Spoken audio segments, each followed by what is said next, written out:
आप सभी का स्वागत है अनदर शॉर्ट सीरीज़ के अंदर। इस सीरीज़ के अंदर हम जिस नए थिंकर को कवर करने जा रहे हैं वो है पेरियार, जो कि दक्षिण भारत के तमिलनाडु में सामाजिक दृष्टि से पिछड़े परिवार के अंदर जिन्होंने जन्म लिया और आगे चलकर रूढ़िगत विचारों का विरोध किया, ब्राह्मणवाद का विरोध किया। इसके साथ साथ उन्होंने शुरुआत में तो महात्मा गांधी के समर्थक बने, लेकिन आगे चलकर कांग्रेस व महात्मा गांधी दोनों का विरोध किया। जहां महात्मा गांधी के समर्थक सफ़ेद कपड़े पहनते थे, वहीं पेरियार के समर्थक काले कपड़े पहनते थे। उनकी एक सबसे महत्वपूर्ण बुक है वाई वर वुमेन इंस्लेव्ड, जिसमें नारी से संबंधित विचारों को व्यक्त किया और नारी शिक्षा और नारी की संपत्ति संबंधित अधिकारों पर बल दिया। इसके साथ साथ उन्होंने पितृसत्तात्मकता का भी विरोध किया। 1925 में उन्होंने साप्ताहिक पत्रिका कूड़ी अरासु निकाली, जो कि तमिल भाषा में शुरू की गई। आगे चलकर उन्होंने 1925 में ही आत्मसम्मान आंदोलन की भी स्थापना की ही। आत्मसम्मान विवाह उत्सव भी उन्होंने आयोजित किया। इसके अंदर उन्होंने कहा कि जितना पैसा हम विवाह में पंडितों को बुलाने में और अन्य रीति रिवाजों को पूरा करने में लगाते हैं, अगर वही पैसा अगर हम बच्चे की शिक्षा पर लगाएं, वो ज़्यादा सफल रहेगा।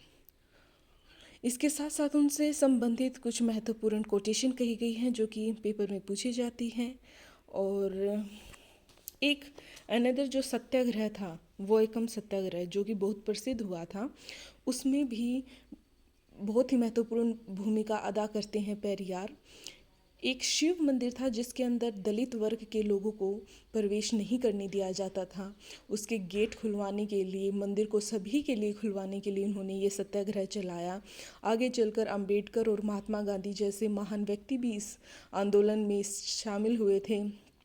और महात्मा गांधी के समर्थकों का मानना था कि ये आंदोलन सफल रहा, लेकिन वहीं जो पेरियार हैं उनका मानना था कि ये आंदोलन सफल नहीं रहा, क्योंकि पेरियार जो है वो मंदिर को पूर्ण रूप से खुलवाना चाहते थे, वहीं गांधी जी हैं जो मेन सड़क है उसको खुलवाना चाहते थे।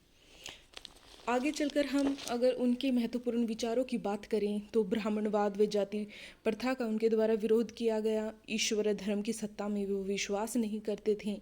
जहां ब्राह्मणों को वो आर्य उत्पत्ति वाला मानते थे, वहीं जो गैर ब्राह्मण हैं उनको द्रविड़ नस्ल का मानते थे।